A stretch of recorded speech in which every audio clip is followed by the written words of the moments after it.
Ben, nice to see you. Hey, Paul. Good to see you too.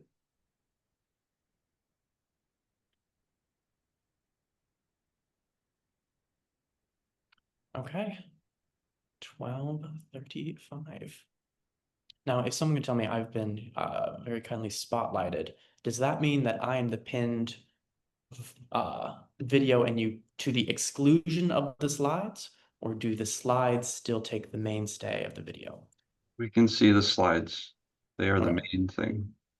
Thank you, Paul. Okay, diving right in. Hello and welcome everyone to the information session for the 13th annual Clara Barton International Humanitarian Law Competition. We are so excited you're here, and we are so very excited to have our first info session and to kick off the application process, which began officially about 24 hours ago yesterday. Let's dive right in. Go. So, agenda for this meeting, we're going to talk about what is the Clara Barton competition, discuss the competition structure, what makes the competition unique, key dates, some logistics, and some information about getting involved and staying in touch with some time for questions at the end. So, moving along, what is the mission? The Clara Barton competition is sponsored by the American Red Cross International Humanitarian Law Program, which is responsible for international humanitarian law dissemination across the United States, movement relations with the other Red Cross, Red Crescent societies, and the advancement of IHL across the board. The Clara Barton competition is the cornerstone of these dissemination efforts, taking IHL directly to lawyers and law students and other related parties to discuss, learn more about IHL, and hopefully inspire some of our competitors and participants to get deeper involved within the Red Cross, Red Crescent movement, or within international humanitarian law in some facet of their career. So what is CBC? CBC is a simulation-based international humanitarian law competition. So unlike your traditional mock trials and moot courts that are very stiff and structured and classic litigation style, competitors at CBC are assigned various IHL professional roles, such as ICRC delegates, military lawyers, UN representatives, State Department analysts, and so on and so forth. Similarly to moot court, it does involve fictional case studies based on a continent of our own design that in no way, shape, or form resembles or is intended to parody or reference any real-world circumstances or situations, but does involve real-world entity and law. Competition structure itself, it is a two-part competition.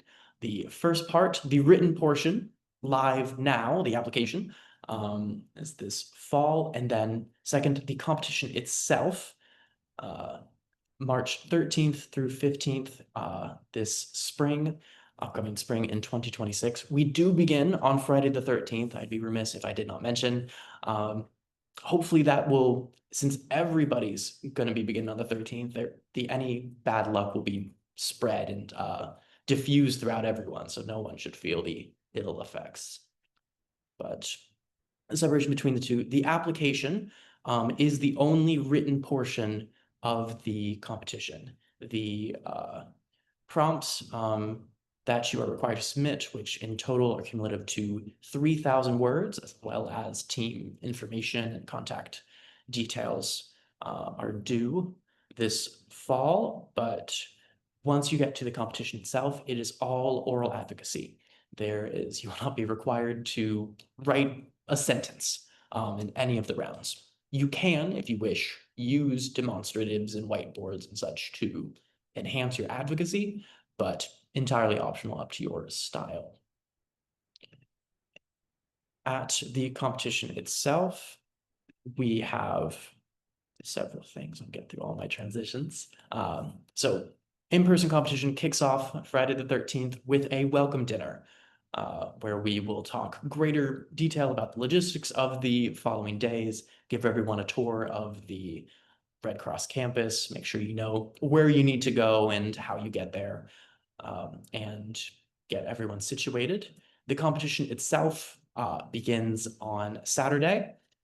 You see that the competition this year has 5 preliminary rounds where every team competes. And then they have the elimination period where we go from, traditionally we have 16 teams. There can be more teams than that if so many teams apply and are granted admission based on the basis of their application materials.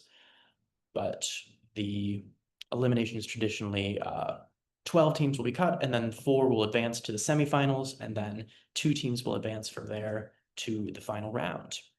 And then we will have the afterwards judge deliberation and a banquet, catered banquet and awards ceremony, and then you are released to your own recognizance.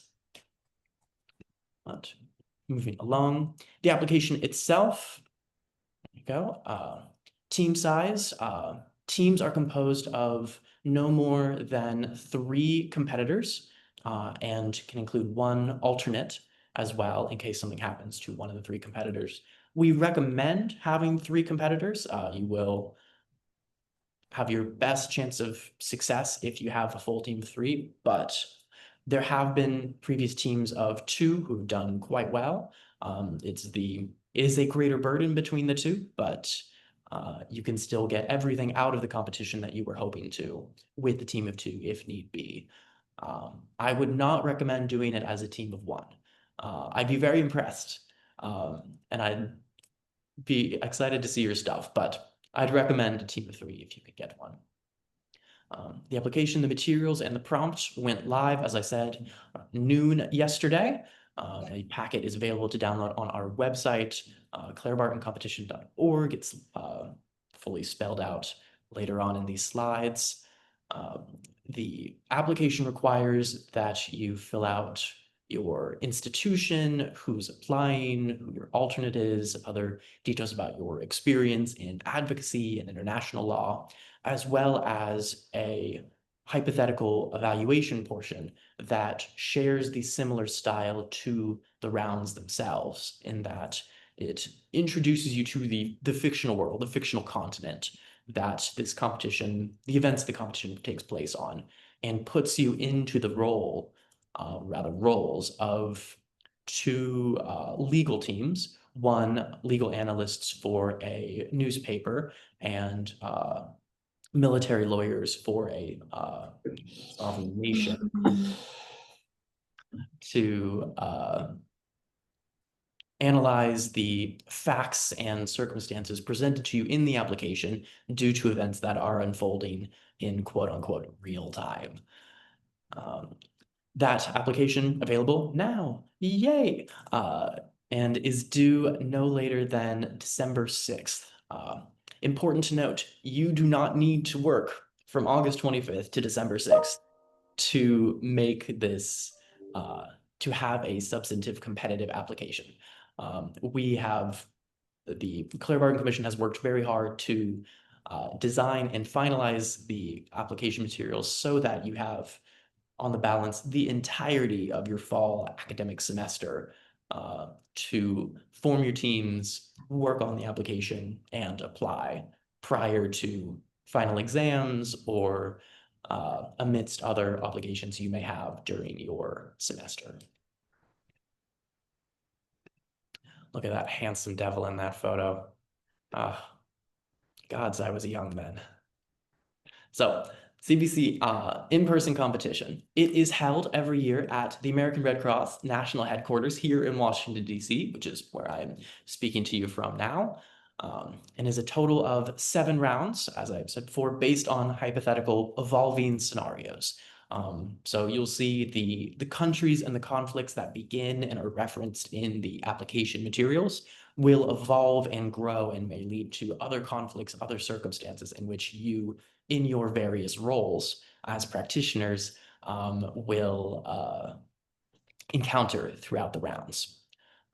You'll see that the rounds are a mix of single, dual, and multilateral team formats. So what that means is, in the traditional style of our competition, we will begin with solo rounds to kick off on Saturday. And then after you've gotten your sea legs, compete a bit more, then we will put you up against another team and you will advocate and compete, sometimes together, sometimes head to head. It depends. You'll have to find out what the exact circumstances of the dual round will be, whether you are allies or enemies, quote unquote, with your opposing team from a different university. And then, of course, there is one multilateral round wherein there are a large number of teams all working together, and which involves a challenge of both, exceptionally more than the single and the dual, to both analyze the law and effectively manage your time in a more crowded room with more opposing viewpoints. As I said before, the semifinal and championship rounds, dual team knockout format. So we will go from 16 teams down to 4 for the semifinals, and then 2 to the championship. Now, during that time on Sunday for the semifinal and the championship rounds, there are events and things for the teams that are not, who do not advance. If it was up to me, everyone would advance. You're all winners in my book, but mathematically, there can be only one, and that is an unfortunate reality. Teams are afforded a preparation session before each round. We do not drop you in the deep end without a life jacket. Preparation for every round is approximately 1 hour, which will give you plenty of time to discuss amongst your team members, read the exhibits, the packets that are provided for each round, and go accustomed to both the law you are analyzing, the role you are embodying, and the situation at large, which will change round by round.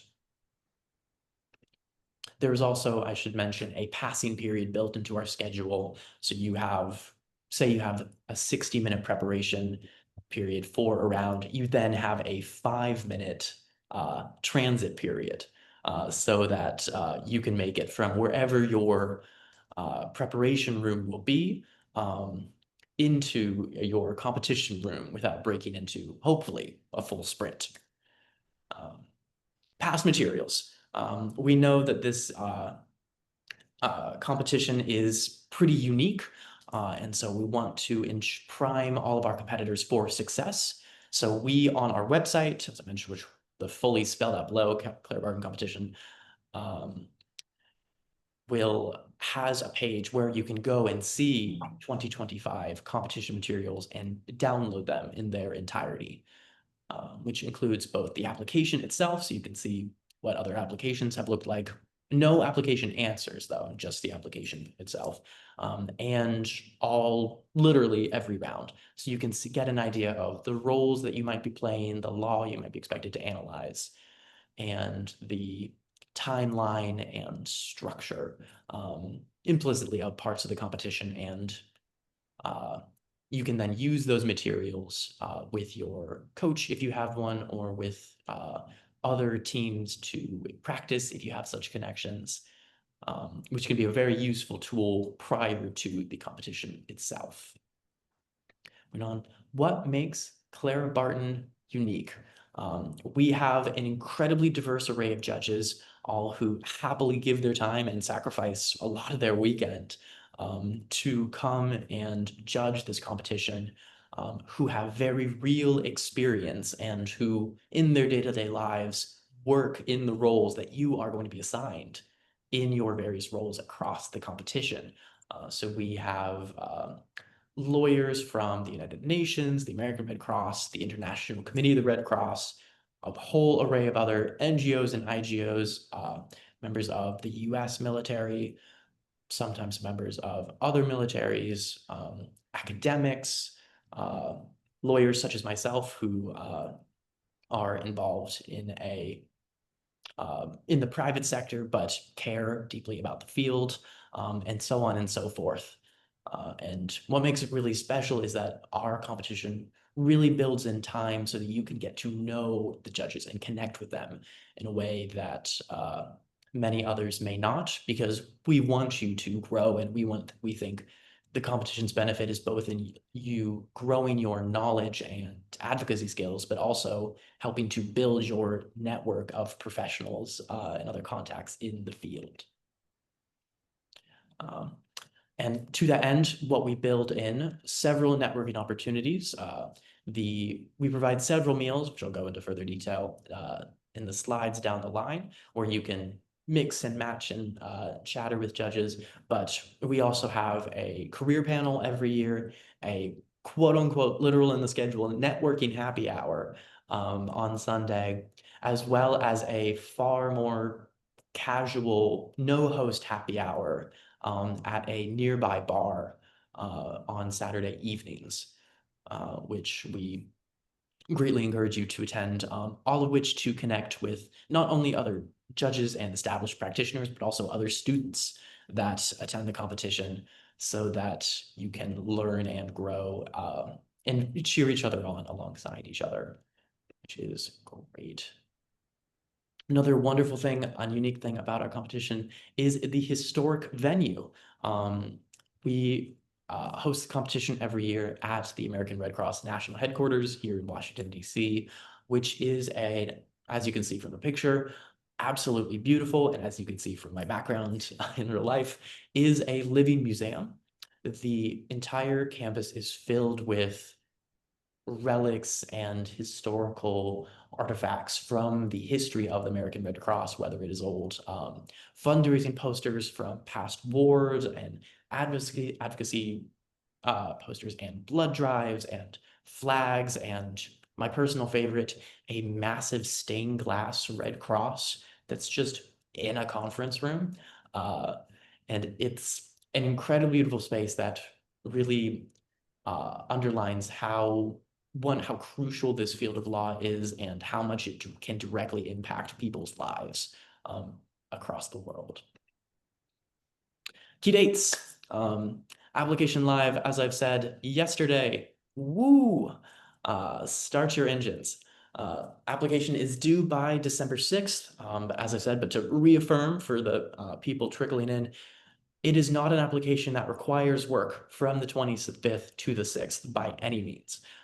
We were very deliberate in our timing of releasing the application this year to include, as best we could, the vast majority of the academic term for most law students, in order to give you time somewhere across your busy schedules to slot in time to form your teams and complete your application. Teams are then notified of their selection to the competition if they are offered admission by December 31st. You then must confirm your attendance by the 20th. Your participation fee is due by the 17th.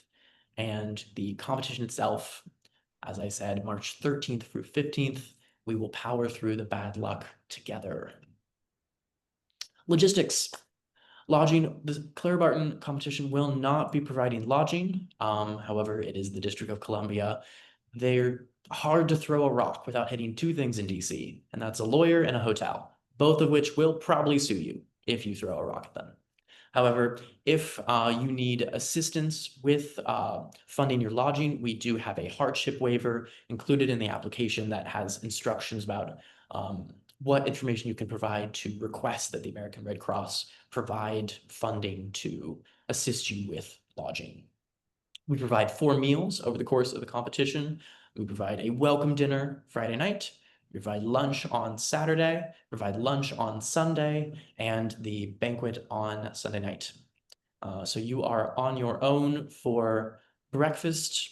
If you want a full breakfast, we do provide snacks and such for the day. So we've got, coffee, essential, fruit, granola bars, chips, a little bit of candy, that sort of thing, but not the only 4 substantive meals we provide are the ones I've just listed. So Saturday night, Sunday morning, technically Saturday morning, you are on your own. But There we go. Fees. There is no application fee for the competition. Anybody can submit the application. We encourage everyone who's interested to submit a fee for the application. Participation fee, however, after you offered acceptance, you will have that window from July 20th to February, it was the 17th, to submit your $1,000 fee to be fully, truly admitted into the competition that next month. However, similar to lodging, we do have a hardship waiver for the fee as well. And the full information about that is available within the application packet. Important to note, for team numbers, more than one team per school can apply. We welcome all applicants. However, it is very likely that only one team will be accepted from each university one team from each university will actually be accepted into the competition. That is, of course, somewhat to the degree of at the discretion of the Clara Barton Commission, but generally that is the rule. So to prime your expectations there. Okay, get involved in resources. You see there is our website there, clarabartoncompetition.org, where you can find our application packet, the materials for the previous competition. Our study guide is there, which our study guide is a useful guide. I would not say it is the be-all, end-all guide. It is meant as an on-ramp to your competition prep. I would not go through that study guide and by any means consider yourself fully prepared for the competition, and do your own research and practice alongside it. But that is there, as well as other information about the Clara Barton Commission, previous years of the Clara Barton competition, all there at that website. We do also have a LinkedIn page, the Clara Barton Commission, where we are posting more live updates. The website and the LinkedIn are pretty frequently in lockstep, but if you want notifications about the competition and it's going on, please do follow us on LinkedIn. And finally, to contact the Clara Barton Commission, there is our email below, clarabartonihl@redcross.org. I make no promises for our response time, but ideally within 48 hours. And if it's urgent, DM me on LinkedIn and I will be far more timely if it's something very pressing. But that is our time. Are there any questions, comments, curiosities? Have I explained it all perfectly?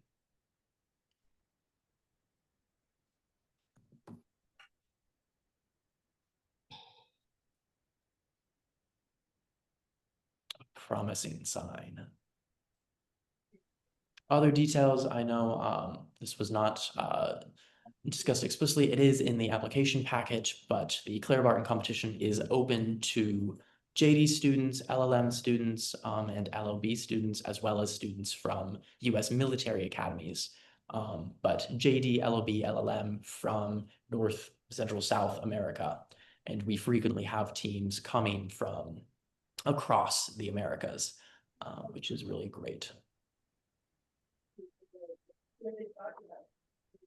I hear something. I don't think it's a question though, is it? Okay.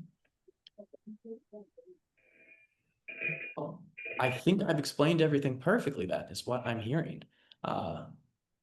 So thank you all very much for coming and listening about this year's competition. I will look forward to seeing applications from teams rolling in, and I hope everyone has a great rest of their day. Thanks, Ben. You as well.